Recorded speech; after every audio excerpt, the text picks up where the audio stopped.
tady fakt by byla dobrá ta frajerka, kde by ležela prostě jenom. Jak tam lehnu já? Vlog, fotky, behind the scenes. Ty jsi říkal fight, ne, že tam je? A promo jeho kódu.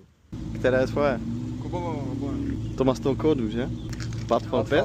Batfall 5. Mohl bys to zkusit dát jenom trošku dopředu? Jo, to je husté. Jo.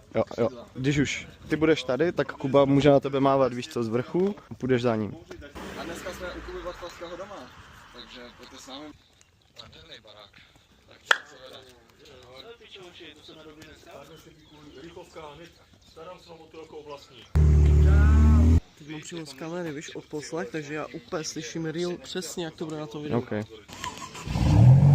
Je možné, že to zítra třeba vydáte, já už to chci vidět. Tady dneska dotočeno, přímo nám začíná bouřka. Dobrý kámo, no. V takhle malém věku jako mít takový barák, víš co.